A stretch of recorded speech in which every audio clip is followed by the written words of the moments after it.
Hello everybody and welcome to my channel. If you haven't been here before, subscribe below.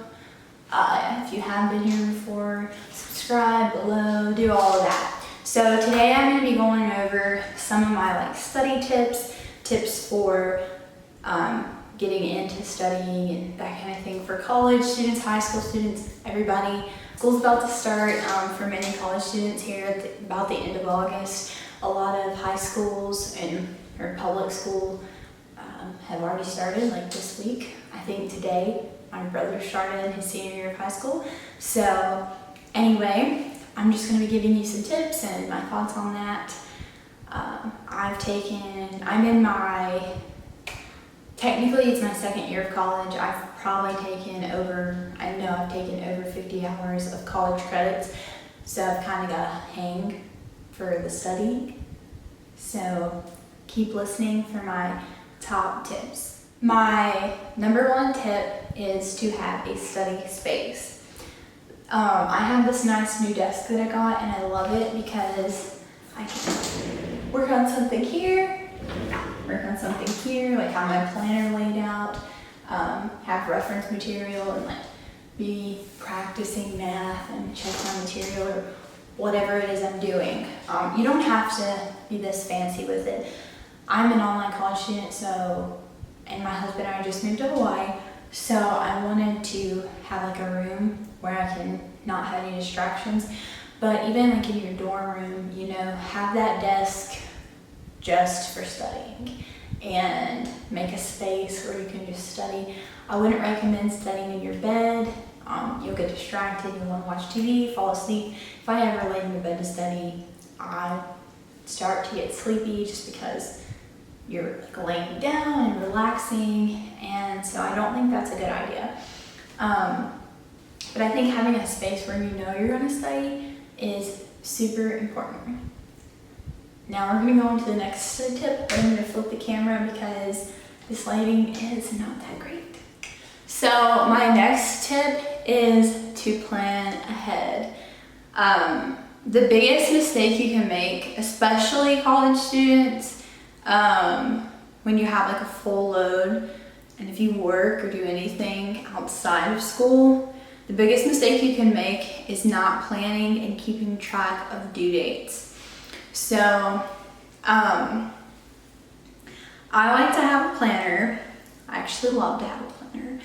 And I have mine right here. So this is by Erin Condren. It has my name on it. So these are actually kind of expensive, but you can get really cute ones at Walmart for cheap. So I have this layout and it actually goes vertically. I meant to order the horizontal one, but it turned out really great for me because this is blank, but what you can do is if you have things you want to get done in the morning, I kind of put them there, or things throughout the day I'll put in the first two, and then the last column will be things that are due that day. So if I know something's due a month ahead, I'll go ahead and put it there. And it also has a calendar layout for the whole month. So I use that too for due dates. So if I know what a midterm is way in advance, I'm going to go write it down so that when I'm thinking, okay, I need to start, if it's I've had essays that were midterms, I need to go start working on this, it's due in 2 weeks or whenever. So I like to use both of those things. I also use this to organize my other to-dos, if there's just something I need to get done that week or whatever, I put that in here as well. But back to my actual tip. So my tip would be for you to write down as soon as you can find out a due date. As soon as you know when a final is, or a test, or an essay, anything, write it down. And the best thing about a planner is when you look at it each week, you can look at the next week and be okay, this is due, instead of just having a list of random dates out of order. And then when you do plan ahead, you can work on it pieces at a time. The past spring semester in college, my final for a class was it might have been 8 pages, I'm not sure, I think it was like an 8-page paper in history. So what I did was, it was actually, I started way in advance, but I did every other week and every other weekend, or basically every other weekend. But every other weekend I would like have a goal, and I wrote it out for like several weeks. And some weeks it was like write 1 paper or 1 page, and some weeks it was write 2. That way, when it got time for finals, instead of writing 8 pages, I was done and I could study for the other classes that I had to take an in-class final for. So planning ahead was not quite as important in high school. I still think it's really important and a great way to keep your stress levels down and to do well in a class, but in college I think it's so much more important. You can it'll feel like you spend less time on school, and it will feel a lot less stressful when you do things all along and you plan for them, instead of like the week of a midterm or the week of a test or whatever project, whatever you're doing. Teacher's like, remember you have this, and it's Monday and it's due like Friday, or even Wednesday and it's due Friday, and you're like, I don't have time to do it. Like I have a final in another class that day, or I have tests in another class.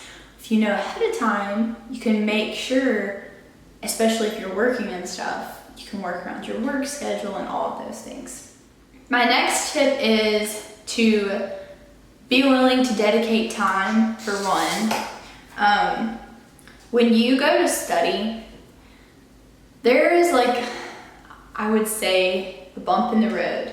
When you're learning new material, like in math. Math is a really good example. So when you're taking a math class or physics and you do not understand something, you start studying and it's like you can't get over the bump. The car won't go over the bump, right? And the best way to fix that is to dedicate an hour or two to sitting down, really taking it slow instead of just like brushing over the material, taking it really slow. And then when you get that complete understanding of the topic, it won't take you as much work in the long run. So that's the first thing. And then the thing that goes along with that is I said find a space and eliminate distractions. I would remove your phone or keep your phone like on the other side of the room charging or something. Because what I find myself doing is I'll be like, okay, I'm gonna study. And I go sit down, and then I play on my phone for 20 minutes, and then I check my computer for another however long, which I need my computer for a lot of my assignments. Well, I do because I'm an online student, but I did before as well. So I would try and keep it away from me. Or you can tell yourself, like 30 minutes, I'm gonna take a break and check my phone and do a couple things and come back. But just don't keep it right there in your space where you're gonna constantly like scroll through Instagram and find something to do other than study. Because although I enjoy school, it's pretty much everything else takes precedence over studying when you need to study, but you don't want to. So I would eliminate that distraction as much as possible. Okay, so the last thing, and maybe the most important thing, is learning how you learn. So everybody learns differently, and different things work for everybody. But the way you're gonna learn what's best for you is by taking time trying different things. So I think like once you've had, if you study a lot in high school, you might learn before. But in college, once you've had your first semester, your first class for a while, you start studying, you learn how you work, like how your brain works and what's best for you. A lot of times what's best for me is actually doing. So listen to a lecture, I kind of just like, I learn when I go to do something. So especially math. I can work a ton of problems, and then that's when I learn. I can listen to a lecture and be so confused. Then whenever I write it down and do it myself, that's how I learn, which you may be different. A follow-up to that point is, checking my notes again, but is to figure out the best method for a specific class. So not only do you need to know how you learn, but You need to kind of get a grip on the class. I think the hardest part of class is the beginning, because you're not familiar with the structure of the class, the teacher, how the tests are going to be, like all of those things. So in the very beginning, it's important to figure that out and get a feel for the class. But some classes, memorization is good. Some classes, practicing problems, like for me, math is good. Other classes, just simply reading and comprehending is good. So you got to figure out, this comes with every class you take, and I think the more you take them, like the better idea you get for it. But you have to figure out, what's going to actually make me do well. What's going to make you do well on a math test? Well, some people are really good at just reading about it and doing it, but most people are not gifted in that way, especially when it comes to math. I think a lot of people struggle with math. I love math, but a lot of people don't. But simply going to class and listening how to do it generally won't make you good at it. You have to practice it. Because math, you can make a lot of simple errors and really know what you're doing, but make those errors. Practicing it a lot, you'll learn, or you'll practice not making the errors and improve. Whereas if you're taking Spanish, you really need to memorize the language. So finding that balance, I think, is super important.